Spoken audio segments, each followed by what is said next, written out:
혼자 있는 시간이 나를 만든다. 레티지움 필름 출판사. 쉬지 않고 일하는 갓생은 행복할까? 스스로를 정당화하기 위해서 노력하는 건 아닐까? 얼마 전까지 욜로라는 단어가 유행했던 것 같은데 이제는 갓생이 유행인가 보다. 유튜브나 인스타그램으로 타인의 삶을 손쉽게 엿볼 수 있는 세상이다. 이러한 사회적 흐름에 맞춰 삶을 사는 형태를 바꾸려는 이들의 시도를 매일 전해 듣는다. 삶을 사는 방식이 유행한다는 건 언제나 신선하다. 나는 지난 4년간 거의 휴가도 가지 않은 채 일만 했다. 회사를 다니며 퇴근 후에는 유튜브 영상을 기획하고 촬영하며 편집했고 주말에는 쇼핑몰 운영에 시간을 투자했다. 평일에 다하지 못한 유튜브 업무는 자연스럽게 주말로 이어졌다. 유튜브 영상 하나를 기획하는데 하루에서 이틀이 걸렸고 영상 촬영은 24시간, 편집은 좋게 4일은 걸렸다. 노동은 매일을 풍부하게 하며 휴식은 피곤한 나날을 더욱 값지게 한다. 그뿐만 아니라 노동 후의 휴식은 높은 환희 속에 감사를 불러일으킨다. 샤를 피에르 보들레르의 명언이다. 이러한 명언을 진작 알고 있었음에도 불구하고 휴식쯤이야. 언제든지 즐길 수 있는 것 중 하나니까 잠시 미뤄두자. 라는 오만함을 부렸다. 이게 가능했던 이유는 젊음이라는 무기를 쥐고 있었기 때문이었다. 갓생이 유행해서 그런 건 아니지만 그냥 삶을 전반적으로 훑어봤을 때 쉬지 않고 일할 타이밍이라 여겼다. 물론 갓생이라는 단어는 그 후에 알게 되었다. 하지만 바쁘게 사는 삶을 굳이 앞세워 자랑하거나 본보기로 여겨달라고 말하기 민망한 이유는 이미 많은 사람들이 바쁘게 일하며 쉬지 않는 삶을 자랑하기 때문이다. 전에는 SNS 팔로워를 열심히 모아서 부가적인 수익 창출을 하는 방법을 이야기하는 콘텐츠가 넘쳐났다면 요즘에는 SNS 피로 증후군으로 SNS를 떠나고 싶은 사람들이 늘어나고 있다. 몇 년 후에는 그동안 쉬지 않고 일만 했던 젊은 나날을 후회하는 욜로가 다시 유행할지도 모르겠다.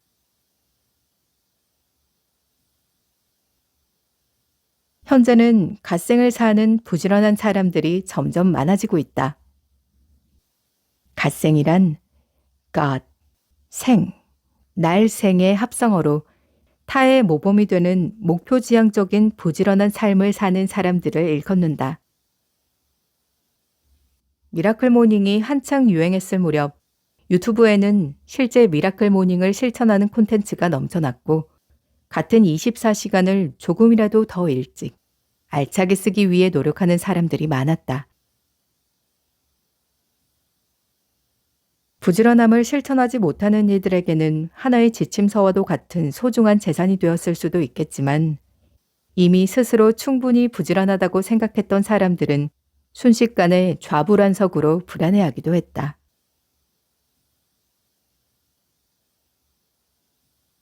누가 가장 먼저 어린 나이에 성공했는지, 하루에 누가 더 많은 일을 했는지 쉽게 확인할 수 있는 세상이 되어버렸다. 과연 나는 몇 점짜리 인생인가? 나 또한 SNS의 영향을 많이 받는 세대로서 이러한 삶의 형태를 유지하는 게 당연하게 느껴졌다.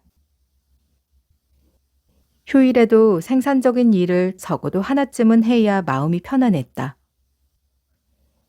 일이 삶의 전부인 양 행동했고 숨가쁘게 달리는 나를 쫓는 게 바로 나인 줄도 모른 채 휴식을 반납했다. 왜 잠은 죽어서 잔다는 나폴레옹의 유명한 말도 있지 않은가? 24시간 중 4시간 정도의 수면만 취하며 무언가에 몰두했던 나폴레옹에게는 분명히 수면 부족으로 인한 온갖 부작용이 넘쳐났을 거다. 적어도 나는 그의 피부 상태가 절대로 최상은 아니었을 거라고 장담한다. 올바르게 휴식하는 방법보다도 열심히 사는 방법들이 넘쳐나는 요즘, 휴식은 사치였고 젊었을 때 개미처럼 부지런히 일해야 나중에 누릴 수 있는 행복 역시 커질 것이라고 생각했다. 이때부터 내게 휴식이란 긍정의 의미보다는 부정의 의미로 변절된 건지도 모르겠다. 그렇게 4년을 휴식 없이 일에 삶을 쏟아부은 결과 행복과 여유에 대한 감흥은 점차 사라져갔다. 내가 쏟아부을 수 있는 노력의 한계와 연료가 떨어졌다는 사실을 전혀 알지 못했다. 내가 잠시 멈춰 있는 순간에도 사람들은 계속 앞서가는 듯한 불안감을 견디지 못했다. 주변을 둘러보면 퇴근하고 영어를 배우는 직장인, 본업 말고도 소일거리로 투잡 혹은 쓰리잡을 하는 사람, 파워블로거로 주말에도 바쁜 지인, 어린 나이임에도 사업에 성공해서 큰돈을 벌기 시작한 사람, 빽빽한 스케줄러를 자랑하는 사람 등 도처에 이러한 사람들만 보이니 어떻게 감히 쉴 수 있겠는가? 더군다나 내 멘탈을 챙기지 못했다. 심리검사를 받을 때면 늘 모든 수치가 건강하게 나왔기 때문에 내 정신건강에 대한 믿음도 있었다. 나는 생각보다 멘탈이 강한 편이라 웬만한 스트레스도 결국 해결책을 찾고 부딪히는 스타일이다. 하지만 오랜 시간 노동에 나의 모든 것을 갈아넣는 행위 속에 시간과 체력은 금방 고갈됐다. 시간과 체력은 한정적이고 삶을 한쪽으로 쏟아부으면 자연스럽게 균형이 무너진다는 건 아무도 알려주지 않았다. 바쁨을 등에 진 탓에 친구들이 나에게 시간을 맞춰주기 일쑤였고 날카롭게 선 예민함은 가장 친한 친구처럼 졸졸 따라다녔다. 분명히 무언가에 몰두하면 결과는 나온다. 그것이 항상 긍정적이라고 자부할 순 없지만 내가 집중하는 만큼 그리고 노력하는 만큼 그 결과값은 긍정의 수치로 올라간다. 그래서 노력하는 만큼 결과가 나온다는 맹목적인 믿음으로 노력했다.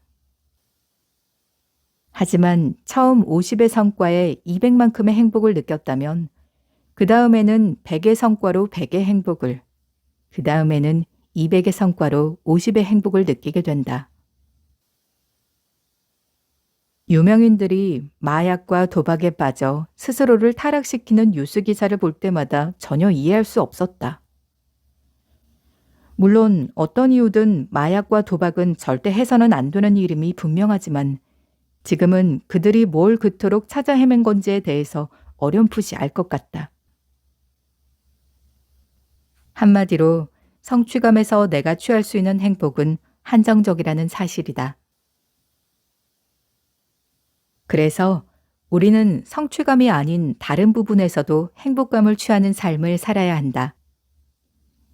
그게 가정이든 취미든 봉사든 휴식이든 그 무엇이 됐든 다양한 카테고리의 행복을 삶에 채워 넣어야 한다. 다양한 생각은 정원에 씨앗을 뿌리듯이 나를 풍요롭게 만들지만 한 가지 생각에만 몰두해버리면 썩어버린다. 어떠한 문제는 수학 공식과도 같아서 몰두하면 정답을 찾을 수 있지만 마음의 여유를 가진 채 한 발자국 뒤에서 바라봐야 비로소 정답이 보이는 문제도 있다. 휴식은 삶의 해결책을 제시해주는 명쾌한 해답이 될 수 있다. 인생은 길기 때문에 결국 오랫동안 올바른 길로 나아가는 게 중요하다. 지금 당장 앞만 보고 달려간다면 올바른 길인지를 판단할 수 있는 시간조차 잃어버린다. 먼 길을 보지 못한 채 바로 눈앞에 놓인 길에만 몰두해서 미친 듯이 달린다면 그 길이 옳은 길인지 도대체 언제 판단한단 말인가? 하루하루를 노력하며 살아가는 모든 사람이 휴식이라는 단어를 언젠가 취하고 싶은 갈망이 아닌 내 삶의 균형을 맞춰주는 당연한 것으로 인식하여 쉬는 행위에 죄책감을 가지지 않았으면 좋겠다. 행복의 종류는 분명 다양하다. 단순히 어떠한 성과를 냈을 때만 느끼는 행복감은 일부분일 뿐이다. 충분히 숙면했을 때도 우린 행복감을 느끼고 좋은 영화나 글을 읽었을 때도 우린 행복감을 느낀다. 이 모든 행복감은 모두 종류가 달라서 다양한 영양소를 섭취하듯 다양한 행복을 느껴야 삶이 조화롭다. 내 머릿속에서 채우고 싶은 삶의 일부분과 내 마음이 채워지는 것은 분명 다르다. 단순히 멍 때리는 행동이 생각보다 뇌 건강에 큰 도움이 되듯이 마음이 채워지는 일들은 실질적으로 삶에 별 도움이 되지 않는 것처럼 느껴질 때가 많다. 그리고 노력을 강요당하는 삶을 살다 보면 그것들을 쉽게 생각하고 언제든지 포기해도 되는 것들로 치부해버리기 쉽다.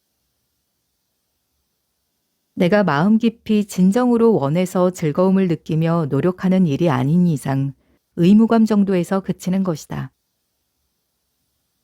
진짜 즐거움을 주는 일이 아닌 것은 시간이 많이 흐른 뒤 되돌아보았을 때 대부분 기억나지 않는다. 그게 과연 가치 있는 일이었을까?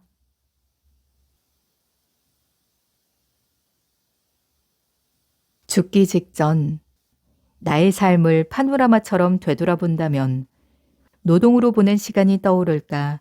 아니면 휴식으로 보낸 시간이 떠오를까? 휴식에 대한 진정한 의미에 대해서 다시 한번 생각해보는 시간을 가졌으면 좋겠다. 휴식은 잠시 멈춰있는 시간이 아니라 더 멀리 앞으로 나아가기 위한 충전의 시간이라고 생각한다면 더 이상 선택의 문제가 아니다.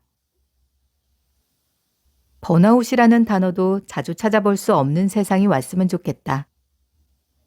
현재에만 집중하기보다는 삶을 길게 바라보고 그 안에서 완벽한 균형을 찾아가는 게 결국 삶을 제대로 느끼며 살아가는 게 아닐까? 지금도 내일도 앞으로도 계속 결국 행복하게 살아가는 게 중요하다. 죽기 직전 행복했던 순간을 떠올렸을 때 오늘의 기억이 조금이라도 묻어 있다면 오늘 하루는 그걸로 충분하다.